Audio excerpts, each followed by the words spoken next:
تکوین اعضا یا نیوریلیشن. تکوین اعضا دیکھنے سے پہلے ہم پچھلے سبق کا اعادہ کر لیں گے تھوڑا سا. ہم نے اس سے پہلے دیکھی تھے کہ نمو کے دوران جو پیش آنے والے وقوعات تھے، مراحل تھے، اس میں ہم نے سب سے پہلے دیکھی تھے باراوری یا فرٹیلائزیشن. باراوری کسے کہتے ہیں؟ باراوری کہاں پر ہوتی ہے؟ ایمپیولری استھمک جنکشن میں، تنگنائے جنکشن میں. یہاں پر جب بیضیدان پہنچتے ہیں فیلوپین نالی میں، بیضہ آزاد ہوتا ہے اور تنگنائے جنکشن میں، فراغہ تنگنائے جنکشن میں باراوری کا عمل ہوتا ہے، جہاں پر آزاد ہونے والا جو بیضہ ہوتا ہے، بیضہ یہ منوے سے باراور ہوتا ہے. اس عمل کو باراوری کہا جاتا ہے. یہ باراوری کہاں پر ہوتی ہے؟ فراغہ تنگنائے جنکشن میں، ایمپیولری استھمک جنکشن میں ہوتی ہے. ادے کا جو بیض خلیہ ہوتا ہے یہ شفاف منطقہ اور حالہ عشاء کی جھلی کے ذریعے گھرا ہوا ہوتا ہے. متحرک اسپرم جو بیضے تک رسائی کے لیے اس حالہ عشاء اور شفاف منطقے کے ذریعے راستہ بناتے ہیں. یہاں پر اسپرم کی سر جسم سے خامیرہ خارج ہوتا ہے، ہائیڈرولیز خامیرہ، جو کہ حالہ عشاء کو چھیدنے والا خامیرہ ہوتا ہے. اس کے علاوہ ایکروزوم سے ایکروزن خامیرہ جو شفاف منطقے کو تحلیل کرتا ہے، اہم کردار ادا کرتا ہے. یہاں پر کئی اسپرم شفاف منطقے کے ذریعے گرد زردہ جگہ حصے میں داخل ہوتے ہیں، لیکن ان میں سے صرف ایک اسپرم بیضے میں داخل ہوتا ہے جسے یک زواجی یا مونوسپرمی کہا جاتا ہے. یہاں پر تخفیفی تقسیم 2 کے مکمل ہونے کی ترغیب ملتی ہے. یہاں پر تخفیفی تقسیم 2 یہاں پر مکمل ہوتی ہے، یہ بھی غیر مساوی ہوتی ہے، جس سے ثانوی قطب جسم اور ایک بیضہ تیار ہوتا ہے. تو باراوری کے بعد یہاں پر حالہ عشاء غائب ہو جاتا ہے. تو زواجوں کا ضم ہونا مل زواجی یا سنگیمی یا زو ملاپی کہلاتا ہے. اس کے بعد جنین کی نمو کا پہلا مرحلہ کیا ہے؟ جنین کی نمو کا پہلا مرحلہ شقاقیت یا کلیویج دیکھے تھے ہم نے. کلیویج جو کہ کل نحوزی ہوتی ہے، کیونکہ یہاں پر بیضے میں زردی کی مقدار بہت کم ہوتی ہے، غیر متعینہ اور غیر مساوی ہوتی ہے. جفتہ بیض نالی کے تنگنائے سے رحم کی جانب بڑھتا ہے اور اس میں خطی تقسیم شروع ہوتی ہے، اور یہاں پر دختر خلیات نحوس پارے کہلاتے ہیں. شقاقیت جس میں یہ شقاقیت غیر متعینہ ہوتی ہے، غیر مساوی ہوتی ہے، اور جفتہ یہاں سے تنگنائے سے استمت سے رحم کی جانب بڑھتا ہے اور اس میں خطی تقسیم ہوتی ہے. دختر خلیات یہاں پر نحوس پارے یا بلاسٹومیز کہلاتے ہیں. پھر یہاں پر بلاسٹومیز جو ہوتے ہیں، نحوس پارے 8 تا 16 نحوس پارے جو موجود ہوتے ہیں، یہ شہتوت کی طرح دکھائی دیتے ہیں، تو اسے شہتوتیہ کہا جاتا ہے. شہتوتیہ کا نمو یہاں پر کہاں ہوتا ہے؟ فیلوپین نالی میں ہوتا ہے، جہاں پر یہ مزید نمو کے لیے رحم میں چلے جاتا ہے. اب یہاں پر رحم میں جانے کے بعد یہاں پر اس میں ترکیبی عمل ہوتا ہے. یہاں پر شہتوتیہ کی ترکیبی عمل ہوتی ہے. اس مرحلے میں کیا ہوتا ہے؟ جنین بیرونی چپٹی محیطی خلیات اور اندرونی خلیات کے مجموعے پر مشتمل ہوتا ہے. بیرونی محیطی پرت جو ہوتی ہے غذائی نحوس یا ٹروپوبلاست تیار کرتی ہے. غذائی نحوس جو ہوتی ہے یہ جنین کو رحم کی دیوار میں تنسیق میں مدد کرتی ہے. اس کے علاوہ اندرونی خلیات جو ہوتے ہیں، یہاں پر اسے تکوینی خلیات یا فارمیٹیو سیلز کہلاتے ہیں. یہ جو اندرونی خلیات ہوتے ہیں یہ حقیقی جنین تیار کرتے ہیں. اب یہاں پر بیرونی جو ٹروپوبلاست تیار ہوتا ہے، غذائی نحوسی پرت تیار ہوتی ہے، اور اندرونی مجموعی جو ہوتے ہیں، اندرونی خلیات کا مجموعہ جو ہوتا ہے تکوینی خلیات موجود ہوتے ہیں. اب یہاں سے رحمی کیفے میں کیا ہوتا ہے؟ شہتوتیہ کی جو نمو ہوتی ہے تو رحمی کیفے سے کچھ سیال شہتوتیہ میں داخل ہوتا ہے. یہاں پر غذائی نحوسی پرت اور تکوینی خلیات آنے کے بعد یہاں پر رحمی کیفے سے کچھ سیال کیا ہوتا ہے؟ اس شہتوتیہ میں داخل ہوتا ہے. داخل ہونے سے کیا ہوتا ہے؟ اندرونی خلیات کا مجموعہ اور غذائی نحوس جو ہوتے ہیں یہ ایک دوسرے سے ان کو علیحدہ کر دیتا ہے. جب اس سیال کی مقدار میں اضافہ ہوتا ہے تو یہ شہتوتیہ کیا ہوتا ہے؟ کیسے کی شکل اختیار کر لیتا ہے. غذائی نحوس کی خلیات یہاں پر چپٹے ہو جاتے ہیں. اب شہتوتیہ یہاں پر کیسے کی شکل اختیار کر لیتا ہے. اب یہاں پہ شہتوتیہ کیا کہہ جائے گا؟ نحوس انبان میں تبدیل ہو جائے گا یا بلاسٹوسس میں تبدیل ہو جائے گا. تو شقاقیت کے بعد شہتوتیہ جو کہ شہتوت کی شکل کا جنین یہاں پر دکھائی دیتا ہے. 8 تا 16 نحوس پاروں پر مشتمل جو جنین ہوتا ہے شہتوت کی طرح دکھائی دیتا ہے، اس لیے اسے شہتوتیہ کہا جاتا ہے. اس کے بعد یہ شہتوتیہ کا نمو فیلوپین نالی میں تھا، مزید نمو کے لیے رحم میں چلے جائے گا. رحم میں جانے کے بعد اس میں رحم سے رحمی سیال شہتوتیہ میں داخل ہوگا. داخل ہونے کی وجہ سے جو غذائی نحوس ہے اور اندرونی خلیات ہے وہ ایک دوسرے سے علیحدہ ہو جائے گی. سیال کی مقدار میں اضافے سے یہاں پہ شہتوتیہ کیسے کی شکل اختیار کرے گا اور اسے کیا کہیں گے؟ نحوس انبان کہیں گے. نحو زنبان کا وہ حصہ جس میں اندرونی خلیات کا مجموعہ جڑا ہوتا ہے اسے کیا کہیں گے؟ حیوانی خطب کہیں گے۔ جنین کا حیوانی خطب کہیں گے، اس کے مخالف کا جو ہے اسے کیا کہیں گے؟ غیر جنینی خطب کہیں گے۔ اب یہاں پر اندرونی خلیات جو ہے فارمیٹیو سیلز، اس کے اوپر کچھ غذائی نحوزی خلیات پائے جاتے ہیں، اسے روبر خلیات کہتے ہیں۔ اب نحو زنبان کے بعد ہم نے دیکھے تھے تنصیب یا امپلانٹیشن۔ امپلانٹیشن میں کیا ہوتا ہے؟ نحو زنبان کے اطراف میں جو شفاف منطقہ تھا زونا پیلیوسیڈا وہ غائب ہو جائے گا، اور یہاں پر رحم کی جو دیوار ہے اسے کیا کہتے ہیں؟ اینڈومیٹریم جو رہتا ہے، درودمی استر جو ہوتی ہے، اس میں کیا کرتا ہے یہ نحو زنبان جو ہوتا ہے غذائی نحوس خلیات جو ہوتے ہیں یہ رحم کی جو درودمی استر پہ ہوتے ہیں وہاں پر تنصیب ان کی عمل میں آتی ہے۔ یہ تنصیب جو ہوتی ہے غذائی نحوس خلیات سے جو لحم پاش خامرے ہوتے ہیں وہ اس میں تنصیب کرنے میں یا نصب ہونے میں مدد کرتے ہیں۔ اس کے علاوہ لحم پاش خامروں کے علاوہ رحمی مخاط بھی اس میں مدد کرتا ہے۔ تو یہاں پر جب تنصیب ہو جاتی ہے، تنصیب کے بعد کیا ہوتا ہے؟ رحمی درودمی جو ہوتی ہے وہ درودمی استر جو ہوتی ہے ریزینہ میں متفرق ہو جاتی ہے۔ تو ہم نے دیکھے تھے یہاں پر کہ تنصیب کے بعد جو ریزینہ میں متفق ہو رہا ہے یہاں پہ درودمی استر، وہ 3 طرح کے ہیں۔ ایک ہے ڈیسیڈوا کیپسولریز اور ڈیسیڈوا پارشیلیز، اور اس کے بعد ہے ڈیسیڈوا بیسیلریز۔ تو یہاں پر مشمیمہ تیار ہونے والا جہاں پر ہوتا ہے اسے ریزینہ خائدی یا ڈیسیڈوا بیسیلیز کہتے ہیں۔ اس کے علاوہ جو حصہ جنین کو رحم کے کیفے سے علیحدہ کرتا ہے اسے ریزینہ غلافیہ یا ڈیسیڈوا کیپسولریز کہا جاتا ہے۔ اس کے علاوہ باقی حصہ جو رحمی کیفے سے لگا ہوتا ہے وہ ریزینہ خائدی کہلاتا ہے۔ اس کے بعد 2 پرتی جنینی خرص تیار ہوتا ہے۔ 2 پرتی جنینی خرص کس طرح تیار ہوتا ہے؟ خلیوں کا جو اندرونی گچھا ہوتا ہے وہ جنینی خرص کہلاتا ہے۔ جلد ہی یہاں پر روبر خلیات بھی جو ہوتے ہیں وہ غائب ہو جاتے ہیں۔ اس کے بعد جنینی خرص کے نچلے حصے سے بعض خلیات کیا کرتے ہیں؟ زوال پرت بندی کے ذریعے علیحدہ ہو کر اندرونی سطح پر پرت تیار کرتے ہیں۔ یہ اندرونی پرت جو رہتی ہے تحت نحوس میں تبدیل بھی۔ تحت نحوس جو ہوتا ہے ہائپوبلاسٹ جسے کہتے ہیں، یہ کیا کرتا ہے؟ مستقبل کی جنینی درو ادمہ ہوتی ہے، ٹھیک ہے۔ پھر اس کے جنینی خرص کا باقی حصہ جو ہوتا ہے وہ کیا کہلا رہا تھا؟ برنحوس کہلا رہا تھا۔ تو یہاں پر جنینی خرص کے نچلے حصے سے خلیات علیحدہ ہو کر اندرونی سطح پر پرت تیار کرتے ہیں جو کہ کیا کہلاتی ہیں؟ تحت نحوس کہلاتی ہیں۔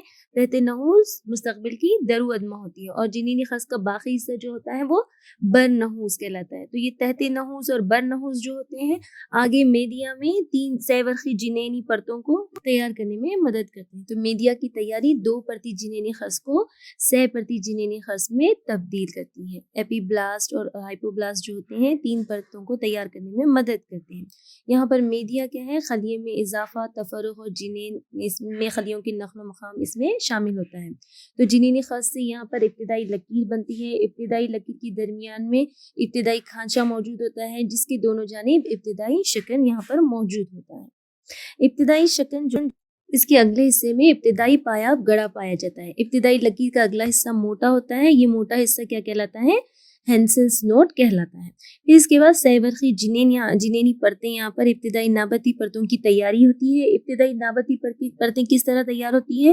برنحوس سے مستقبل کی درو ادمہ خلیات تحت نحوس کو تبدیل کرتے ہوئے جنین کی درو ادمہ تیار کرتے ہیں۔ برنحوس یہاں پر جنین کی درو ادمہ کو تیار کرتا ہے۔ برنحوس کا باقی حصہ برو ادمہ کہلاتا ہے۔ اس طرح یہاں پر برو ادمہ، میاں ادمہ اور درو ادمہ جو ہوتے ہیں برنحوس سے یہاں پر ماخوذ ہوتے ہیں۔ اس کے بعد یہاں پر سہ جنینی پرت کی تیاری کے بعد جنینی غشائیں دیکھی تھی ہم نے، ایکسٹرا ایمبریونک میمبرینز دیکھے تھے۔ ایکسٹرا ایمبریونک میمبرین کیا ہے؟ انسانی جنین کے نمو کے دوران 4 زائد جنینی غشائیں تیار ہوتی ہیں، بیرونی جنینی جھلیاں۔ کون سی دیکھی تھی ہم نے؟ کوریون، ایمنیون، کلمیا اور زردی تھیلی۔ اس کے بعد ہم دیکھیں گے تکوین اعضاء یا آرگینوجینیسس۔ اور اعضاء کی تکوین پیدائش کے دوران 3 جنینی پرتوں کے مختلف حصوں سے اعضاء کی تیاری کا عمل شروع ہوتا ہے۔ میڈیا میں خلیات کا کثرت سے نقل و مقام ہوتا ہے۔ اعضاء کی تیاری میں مقامی سطح پر تبدیلیاں واقع ہوتی ہیں۔ یہاں پر حبلی میاں ادمہ خلیے جو ہوتے ہیں وہ ہنسس گرہ کے ذریعے مرتکز و مرغولے دار بنتے ہوئے اگلی جانب پھیل کر ابتدائی حبل پشت بناتے ہیں۔ یہ ابتدائی حبل پشت جو ہوتی ہے جو بعد میں ٹھوس سلاخ نما ساخت حبل پشت میں اور بعد میں فخری ستون میں تبدیل ہو جاتی ہیں۔ یہاں حبل پشت میاں ادمہ پر پائے جانے والے جو برو ادمی خلیات ہوتے ہیں ان کو عصبی تختی یا نیورل پلیٹ تیار کرنے کی ترغیب دیتے ہیں. کون ترغیب دیتے ہیں؟ حبل پشت میاں ادما پر پائے جانے والے برو ادمی خلیوں کو. حبل پشت میاں ادما پر میزوڈرم پر پائے جانے والے برو ادمی خلیوں کو عصبی تختی یا نیورل پلیٹ تیار کرنے کی ترغیب دیتے ہیں. ترغیب کی یہ بہترین مثال ہے. ترغیب کسے کہتے ہیں؟ ترغیب یعنی ایک ایسا عمل ہے جس میں ایک بافت یعنی ایک ترغیبی بافت جو ہوتی ہے یہ غیر مخصوص بافت کو مخصوص بافت میں نمو کے لیے متحرک کرتی ہے. یعنی ایک ترغیبی بافت ہوتی ہے جو دوسرے غیر مخصوص بافتوں کو ترغیب دیتی ہے مخصوص بافت میں نمو پانے کے لیے متحرک کرتی ہے. تو اس عمل کو کیا کہتے ہیں؟ ترغیب کہتے ہیں. تو یہاں پر عصبی تختی تیار کرنے کا عمل جو ہوتا ہے حبل پشت میاں ادما پر پائی جانے والے برو ادمی خلیوں کو اس عصبی تختی کی تیار کرنے کے لیے ترغیب دیتی ہے. تو یہ ترغیبی بافت جو ہوتی ہے عموماً کیمیائی مادے کے افراز کے ذریعے غیر مخصوص بافت پر اثر انداز ہوتی ہے اور اسے مخصوص بافت میں نمو پانے کے لیے متحرک کرتی ہے. تو یہاں پر عصبی تختی جو ہے یہ ترغیب کی بہترین ایک مثال ہے. یہ جو عصبی تختی یا نیورل پلیٹ جو ہوتی ہے یہ تختی شروعات میں ابتداً کیا ہوتی ہے؟ بیضوی ہوتی ہے. لیکن یہ کہاں پر موجود ہوتی ہے؟ دیکھیے یہ حبل پشت کے اوپر موجود ہوتی ہے. حبل پشت کے اوپر موجود ہوتی ہے. ابتداً یہ بیضوی ہوتی ہے. بعد میں کیا ہوتا ہے؟ اس کے نیچے جو حبل پشت ہوتی ہے کے اوپر جنین کی طولی محور پر لامبی ہوتی ہے. بعد میں یہ جنین کی طولی محور پر لامبی ہوتی ہے. ابتداً یہ بیضوی شکل کی ہوتی ہے. خلیات کے اندر دھسنے کی وجہ سے یہ عصبی پلیٹ سے عصبی موڑ اٹھتے ہیں اور یہ عصبی موڑ جو ہوتے ہیں دونوں آپس میں مل کر عصبی نالی یا نیورل ٹیوب کو تیار کرتے ہیں یا تشکیل دیتے ہیں. عصبی نالی کی تیاری نیورولیشن کہلاتی ہے. عصبی نالی کی تیاری کیا کہلاتی ہے؟ نیورولیشن کہلاتی ہے. تو ہم نے یہاں کیا دیکھے؟ حبل پشت کی تیاری اور عصبی نالی کی تیاری. تو حبل پشت کس سے تیار ہوا؟ یہاں پر میاں ادما خلیے جو ہے ہینسس کی گروہ کے ذریعے مرغولے دار ہوتے ہوئے اگلی جانب پھیل جاتے ہیں اور پھیل کر ابتدائی حبل پشت بناتے ہیں جو کہ بعد میں ٹھوس سلاخ نما حبل پشت میں اور پھر فقری ستون میں تبدیل ہو جاتی ہے. اب حبل پشت جو ہوتا ہے یہ میاں ادما پر جو برو ادما خلیے پائے جاتے ہیں ان خلیوں کو عصبی تختی تیار کرنے کے لیے ترغیب دیتے ہیں. جو کہ عصبی تختی جو ہوتی ہے پہلے ابتداً بیضوی ہوتی ہے اور اس کے بعد یہ نیچے پائی جانے والی حبل پشت کے اوپر لامبی ہوتی ہے. جنین کی طولی محور پر بھی یہ لامبی ہوتی ہے. اب یہاں پر خلیات جو ہوتے ہیں خلیات کے اندر دھسنے کی وجہ سے کیا ہوتا ہے؟ عصبی پلیٹ جو ہوتی ہے عصبی پلیٹ سے عصبی موڑ اٹھتے ہیں اور عصبی موڑ جو ہوتے ہیں آپس میں مل کر عصبی نالی یا نیورل ٹیوب کو تشکیل دیتے ہیں. تو اس طرح یہاں پر عصبی نالی تیار ہوتی ہے. تو عصبی نالی کی تیاری کیا کہلاتی ہے؟ نیورولیشن کہلاتی ہے. اس طرح یہاں پر حبل پشت میاں ادما خلیے جو ہے ہینسس کی گرہ کے ذریعے مرتکز و مرغولے دار ہوتے ہوئے اگلی جانب پھیل کر ابتدائی حبل پشت میں پھر بعد میں وہ ٹھوس سلاخ نما ساخت حبل پشت اور فقری ستون میں تبدیل ہو جاتے ہیں. اور اسی طرح یہاں پر حبل پشت میاں ادما پر پائے جانے والے برو ادمی خلیوں کو عصبی تختی تیار کرنے کی ترغیب دیتا ہے اور ترغیب اس کے بعد خلیات کے اندر دھسنے کی وجہ سے عصبی پلیٹ سے عصبی موڑ اٹھتے ہیں اور دونوں عصبی موڑ مل کر عصبی نالی تشکیل دیتے ہیں. اس طرح یہاں پر عصبی نالی کی تیاری ہوتی ہے. نیورولیشن کہلاتا ہے. نیورولیشن یا تکوین اعضاء کے بعد دیکھیں گے میاں ادما یا میزوڈرم کا تفرق اور کی تیاری. Differentiation of mesoderm and formation of coelom. میاں ادما کا تفرق خاور کی تیاری دیکھیں گے. جنینی اندرونی میاں ادما جو ہوتی ہیں برو ادما اور درو ادما کے درمیان تمام سمتوں میں پھیل جاتی ہیں. یہاں پر درمیان میں جو ہے یہ میاں ادما یہ برو ادما اور درو ادما کے درمیان تمام سمتوں میں پھیل جاتی ہیں. میاں ادما کا طولی کالم جو حبل پشت اور عصبی نالی سے متصل ہوتا ہے اسے برپارا یا ایپیمیئر کہا جاتا ہے. تو یہاں پر برپارا ایپیمیئر یہاں پر دیکھیے پیراگزیل میزوڈرم جو دیا ہے پیراگزیل میزوڈرم یہ ایپیمیئر یا برپارا کا دوسرا نام ہے. یہ کیا ہے؟ میاں ادما کا طولی کالم ہے جو حبل پشت اور عصبی نالی سے متصل یا جڑا ہوا ہوتا ہے. اسے برپارا یا ایپیمیئر یا پیراگزیل میزوڈرم کہا جاتا ہے. یہاں درمیان میں یہ پنک کلر جو ہے یہ میزوڈرم ہے میاں ادما ہے. یہ برو ادما اور درو ادما کے درمیان تمام سمتوں میں پھیل جاتی ہے. پھر میاں ادما کا جو طولی کالم جو حبل پشت اور عصبی نالی سے متصل ہوتا ہے اسے کیا کہتے ہیں؟ پیراگزیل میزوڈرم، برپارا یا ایپیمیئر کہتے ہیں۔ اسی طرح غذائی نالی کے گرد پائے جانے والی میاں ادما جو ہوتی ہے اسے تحت پارا یا ہائپومیئر یا لیٹرل پلیٹ میزوڈرم کہتے ہیں۔ لیٹرل پلیٹ میزوڈرم کسے کہتے ہیں؟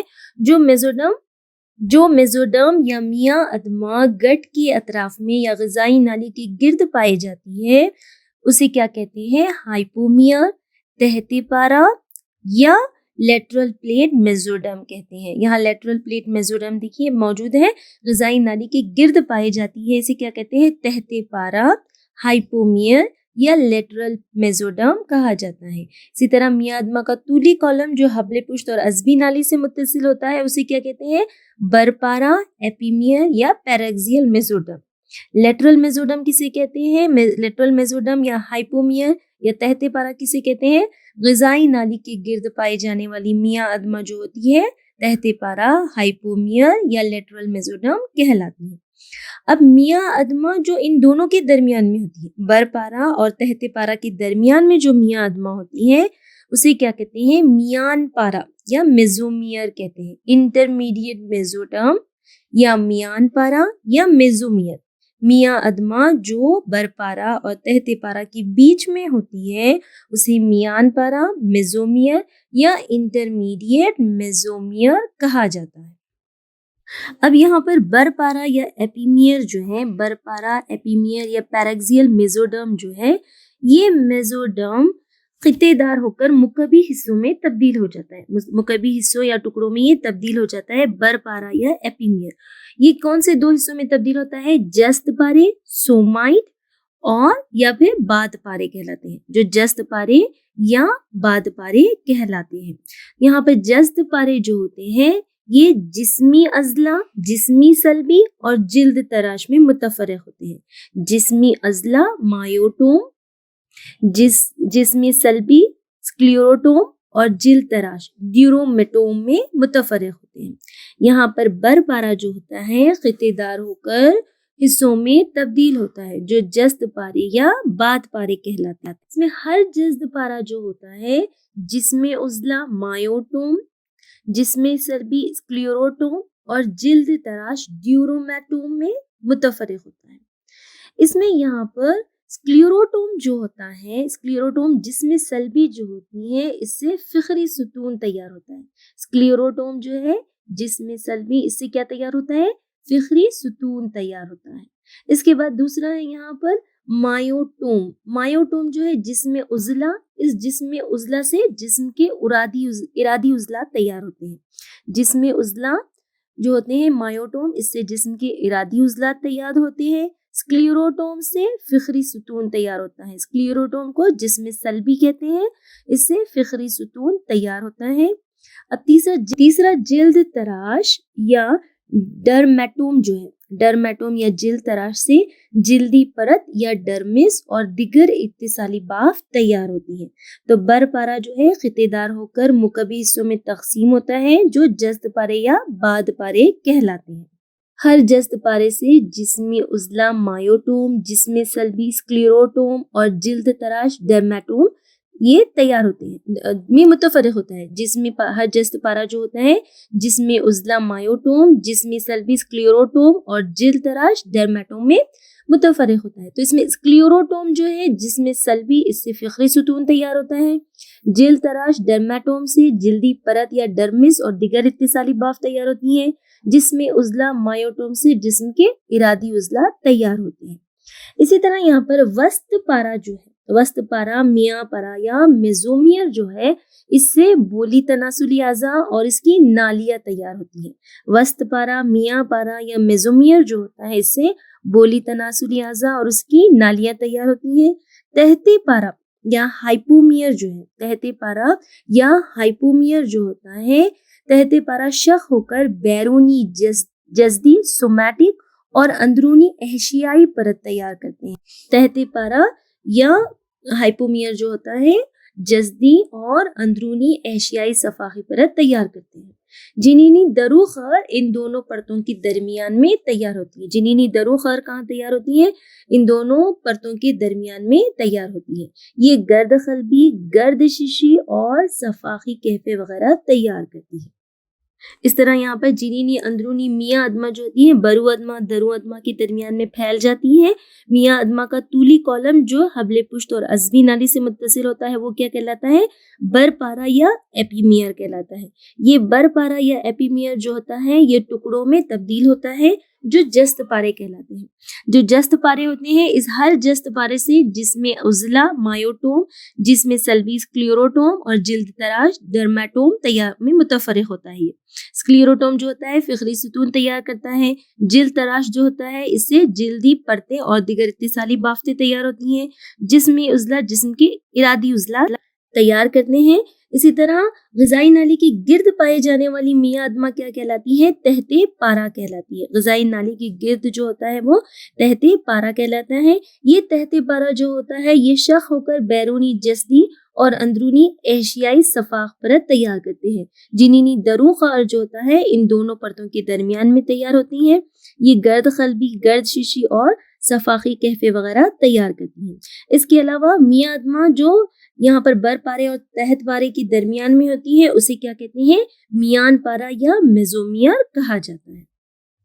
اس کے بعد دیکھیں گے مشمیمہ کی تیاری یا پلاسنٹا فارمیشن.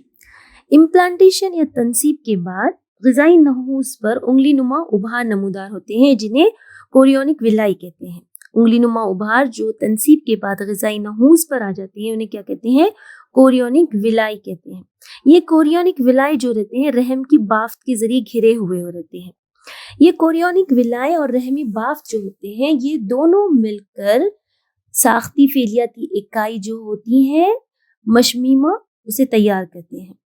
مشمیمہ کی تیاری کوریونی ولائی اور رحمی باف جو ہوتے ہیں آپس میں بین عضبادار ہو کر جنین اور ماں کے درمیان مشترکہ ساختی فعلیاتی اکائی پر مشتمل مشمیمہ تیار کرتے ہیں. ماں اور بچے کا خون ایک دوسرے میں ضم نہیں ہوتا ہے. یہ مشمیمہ جو ہوتا ہے جھلیوں کے ذریعے علیحدہ ہوتا ہے. تو تنصیب کے بعد غذائی نحوس پر نمودار ہونے والی انگلی نما ابھار کو کیا کہتے ہیں؟ کوریونک ولائی کہتے ہیں. یہ کوریونک ولائی جو ہوتی ہے رحم کی بافت کے ذریعے گھری ہوئی ہوتی ہے. تو کوریونک ولائی اور رحمی بافت آپس میں بین عضبادار ہو کر جنین اور ماں کے درمیان مشترکہ ساختی فعلیاتی اکائی پر مشتمل پلاسنٹا یا مشمیمہ تیار کرتے ہیں. مشمیمہ کے دو اہم حصے ہوتے ہیں. ایک ہوتا ہے جنینی مشمیمہ اور ایک ہوتا ہے مادری مشمیمہ. مشمیمہ یا پلاسنٹا دو اہم حصوں پر مشتمل ہوتا ہے. ایک ہوتا ہے مادری مشمیمہ اور ایک ہوتا ہے جنینی مشمیمہ.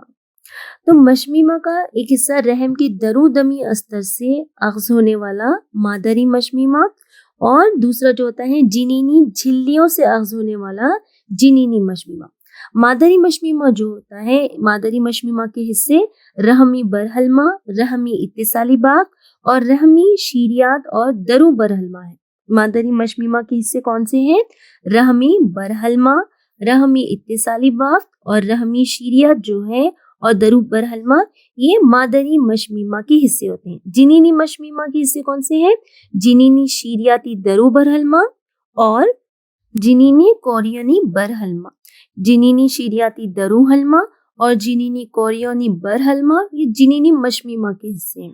اور مادری مشمیمہ کے حصے رحمی برحلمہ، رحمی اتصالی باف اور رحمی شیریات اور درو برحلمہ ہے. انسانی مشمیمہ جو ہوتا ہے یہ کوریونی کلمیہ ہوتا ہے، کوریو ایلنٹوئک ہوتا ہے. انسانی پلاسنٹا یا مشمیمہ جو ہوتا ہے کوریو ایلنٹوئک کہلاتا ہے. کوریو ایلنٹوئک کیوں کہلاتا ہے؟ کیونکہ شیریات کی تیاری کے لیے جو ایلنٹوئس کی پرت ہوتی ہے وہ کوریون میں ضم ہو جاتی ہے. ایلنٹوئن، کورنیون، ایمنیون، کوریون، ایمنیون اور یوکسک جو ہے یہ چار پرتیں ہیں. یہ چار پرتیں جو ہے تو یہ چار پرتوں میں سے جو کوریون اور ایلنٹون جو ہوتی ہیں یہ ایک دوسرے میں ضم ہو جاتی ہیں. ضم ہونے سے مشمیمہ تیار ہوتا ہے. تو اسی لیے انسانی مشمیمہ کو کوریونی کلمیہ یا کوریو ایلنٹوئک کہا جاتا ہے. اس کے علاوہ انسانی مشمیمہ جو ہوتا ہے خرس نما ہوتا ہے. خرس نما کیوں ہوتا ہے؟ کیونکہ نحوس کیسے کے ظہری سطح تک ہی یہ محدود رہتا ہے. نحوس کیسا جو ہوتا ہے اس نحوس کیسے کے صرف ظہری سطح تک ہی یہ محدود ہوتا ہے، اس لیے مشمیمہ جو ہوتا ہے وہ خرس نما ہوتا ہے. اس کے علاوہ انسانی مشمیمہ جو ہوتا ہے ہیموکوریول ہوتا ہے. ہیموکوریول کسے کہیں گے؟ کیونکہ مادر خون فیٹل کوریون سے راست رابطے میں آتا ہے، اس لیے یہاں پر انسانی مشمیمہ جو ہوتا ہے یہ ہیموکوریول ہوتا ہے. ولادت کے دوران مشمیمہ جنینی جھلیوں اور ریزینہ قائدی ریزینہ غلافیہ دیکھی تھی ہم نے، یا مادر بافت کے ساتھ ساخت ہو جاتا ہے، جس کی وجہ سے خون بکثرت بہتا ہے، اس لیے یہ ساخت مشمیمہ بھی کہلاتا ہے. ساخت مشمیمہ کیوں کہلاتا ہے؟ کیونکہ ولادت کے دوران مشمیمہ جنینی جھلیوں اور ریزینہ جو ڈیسیڈوا یا مادر بافت جو ہے اس کے ساتھ ساخت ہو جاتا ہے، جس کی وجہ سے خون بکثرت بہتا ہے، اس لیے یہ ساخت مشمیمہ یا ڈیسیڈویٹ پلاسینٹا بھی کہلاتا ہے. تو پلاسینٹا کیا ہے؟ یہاں پر تنصیب کے بعد غذائی نحوس پر نمودار ہونے والی انگلی ابھار کو کورینی ولائی کہتے ہیں. یہ رحم کی بافت کے ذریعے گھرے ہوئے ہوتے ہیں. رحم کی بافت اور کورینی ولائی آپس میں بین عصبہ دار ہو کر جنین اور ماں کے درمیان مشمیمہ تیار کرتے ہیں. مشمیمہ دو حصوں پر مشتمل ہوتا ہے، مادری مشمیمہ اور جنینی مشمیمہ. تو مشمیمہ جو انسانی مشمیمہ ہوتا ہے وہ کوریو ایلنٹوئک ہوتا ہے، کیونکہ ایلنٹون کوریون میں ضم ہو کر مشمیمہ تیار کرتا ہے. مشمیمہ قرص نما ہوتا ہے کیونکہ نحوس کیسے کے ظہری سطح تک ہی یہ محدود ہوتا ہے. اس کے علاوہ مشمیمہ ہیموکوریول ہوتا ہے کیونکہ مادر خون فیٹل کوریون سے راست رابطے میں آتا ہے. اس کے علاوہ یہ مشمیمہ ڈیسیڈویٹ پلاسینٹا بھی کہلاتا ہے، ساخت مشمیمہ بھی کہلاتا ہے، کیونکہ ولادت کے دوران مشمیمہ جنینی جھلیوں اور ریزینہ یا مادر بافت کے ساتھ ساخت ہو جاتا ہے. اب مشمیمہ کے افعال دیکھیں گے، فنکشنز آف پلاسینٹا. مشمیمہ جو ہوتا ہے یہ آمل ڈور کے ذریعے جنین سے جڑا ہوتا ہے. امبلیکل کارڈ کے ذریعے جنین سے مشمیمہ آمل ڈور کے ذریعے جنین سے جڑا ہوتا ہے، جو مختلف مادوں کو جنین سے آول اور آول سے جنین کو منتقل کرنے میں مدد دیتا ہے. آمل ڈور سے جڑا ہوتا ہے مشمیمہ، جو مختلف مادوں کو جنین سے آول اور آول سے جنین کو منتقل کرنے میں مدد کرتا ہے. تو مشمیمہ جو ہوتا ہے جنین کو آکسیجن اور غذا پہنچاتا ہے، ساتھ ہی کاربن ڈائی آکسائڈ اخراجی اور فاسد مادوں کو نکالنے میں مددگار ہوتا ہے. اس کے علاوہ مشمیمہ کے ذریعے افراز ہونے والا ہارمون جو ہوتا ہے پروجسٹرون ہوتا ہے. یہ پروجسٹرون 4 ماہ بعد حمل برقرار رکھنے کے لیے ضروری ہوتا ہے. مشمیمہ سے افراز ہونے والا اور مادر خون میں پہنچ کر رحم کے نمو اور پستانوی غدود کے نمو میں مددگار ہوتا ہے. تو مشمیمہ کے ذریعے پروجسٹرون کا افراز ہوتا ہے جو حمل کے برقرار رکھنے کے لیے ضروری ہوتا ہے. یہ مادر خون میں پہنچ کر رحم کے نمو اور پستانی غدود کے نمو میں مددگار ہوتا ہے. ہیومن کوریونک گونیڈوٹروپن ایچ سی جی ہیومن کوریونک گونیڈوٹروپن، یہ جو ہوتا ہے یہ پلاسینٹا سے یا مشمیمہ سے اس کا افراز ہوتا ہے. اس کا فعل لیوٹینائزنگ ہارمون سے مشابہ ہوتا ہے. یہ جو ہوتا ہے ایچ سی جی یہ اسٹیمولیٹ کرتا ہے پیٹوٹری گلینڈز کو، میسج کرتا ہے پریگننسی کا میسج سینڈ کرتا ہے master endocrine gland pituitary gland کو. یہ ایچ سی جی میسج سینڈ کرتا ہے حمل کے قرار پانے کا، جس کی وجہ سے پیٹوٹری گلینڈ سے لیوٹینائزنگ ہارمون کا افراز عمل میں ہوتا ہے. یہ لیوٹینائزنگ ہارمون جو ہوتا ہے یہ لیوٹینائزنگ ہارمون جسم اصفر کی تیاری کو قابو کرتا ہے. اس کے علاوہ یہ اوویلیشن یا بیضہ ریزی کو اور مینسٹروریشن کو قابو میں رکھتا ہے. مینسٹروریشن اور بیضہ ریزی کو یہ قابو میں رکھتا ہے اور کارپس لیوٹیم یا جسم اصفر کی تیاری کو بھی یہ قابو میں رکھتا ہے. یہ گونیڈوٹروپن ہارمون جو ہوتا ہے یہ ماں کی بول کے ذریعے خارج ہوتا ہے، جس کی موجودگی حمل کی جانچ کے لیے استعمال ہوتی ہے. سومیٹومیموٹروپن جو ہوتا ہے یہ مخالف انسولین اثر رکھتا ہے. یہ ماں کے خون میں گلوکوز، پلازما اور امائنو ایسڈ کی سطح میں اضافہ کرتا ہے. اس طرح یہ نومولود جنین کے لیے ان چیزوں کی دستیابی میں اضافہ کرتا ہے. سومیٹومیموٹروپن مخالف انسولین اثر رکھتا ہے، ماں کے خون میں گلوکوز، پلازما اور امائنو ایسڈ کی سطح میں اضافہ کرتا ہے اور نومولود جنین کے لیے ان چیزوں کی دستیابی میں اضافہ کرتا ہے. اس طرح قرار حمل کسے کہتے ہیں؟ جنین کا رحم کے اندر نمو پانا حمل یا پریگننسی کہلاتا ہے. یہ وقفہ مدت حمل یا گیسٹیشن پیریڈ بھی کہلاتا ہے. انسان میں مدت حمل بیضے کی 12 وری سے 266 دن یا 38 ہفتے ہوتے ہیں، جو کہ حمل کی ابتدا جو ہوتی ہے تنصیب یا امپلانٹیشن سے شروع ہوتی ہے. انسانی مدت حمل کو 3 ٹرائمسٹر میں تقسیم کیا گیا ہے. پہلا ٹرائمسٹر اہم حصہ ہے جس میں اعضاء کی تکوین یا آرگینوجینیسس ہوتی ہے، جسمانی اعضاء کا نمو واقع ہوتا ہے. انسانوں میں 1 ماہ حمل کے وقفے کے دوران ہی جنین کا دل تیار ہوتا ہے. جنین کے نمو کی پہلی علامت دل کی دھڑکن کی آواز کو مسموع الصدر اسٹیتھوسکوپ کے ذریعے سننا ہے. دوسرے ماہ کے اختتام تک جنین میں جوارے اور انگلیاں تیار ہو جاتی ہیں. 12 ہفتوں کے اختتام تک بیشتر اہم نظام تیار ہوتا ہے، مثلاً جوارے اور بیرونی تنازلی اور اعضاء جو ہوتے ہیں تیار ہوتے ہیں. پلکیں علیحدہ ہوتی ہیں، ان پر بال بھی آتے ہیں، اور 9ویں مہینے کے اختتام پر یعنی 3rd ٹرائمسٹر جنین کے نمو مکمل ہوتا ہے اور یہ ولادت کے لیے تیار رہتا ہے. مکمل نمو یافتہ جو نومولود ہوتا ہے اور مشمیمہ جو ہوتا ہے، ان کے ہلکے سکڑاؤ کی وجہ سے پارچوریشن یا پیدائش کا عمل شروع ہوتا ہے. پارچوریشن یا پیدائش کا پہلا مرحلہ جو ہوتا ہے مکمل نمو یافتہ نومولود اور مشمیمہ کے سکڑاؤ کی ترغیب سے ہوتا ہے، جس کی وجہ سے ماں کے پیٹوٹری گلینڈ سے آکسیٹوسن نامی ہارمون کا افراز ہوتا ہے. یہ آکسیٹوسن نامی ہارمون جو ہوتا ہے رحمی عضلات پر اثر انداز ہو کر طاقتور سکڑاؤ کا باعث بنتے ہیں اور پارچوریشن کی فوری بعد مشمیمہ اور ریزینہ رحم کے باہر خارج کر دیے جاتے ہیں. لیکٹیشن یعنی افراز لبن. افراز لبن لیکٹیشن کے ابتدائی دنوں میں تیار ہونے والے لبن کولیسٹرول کہلاتا ہے، جس سے بچے کے لیے درکار کئی ضروری ضد اجسام تیار ہوتے ہیں. یہ بچے کو کئی بیماریوں کے ابتدائی تعدی سے روکتے ہیں.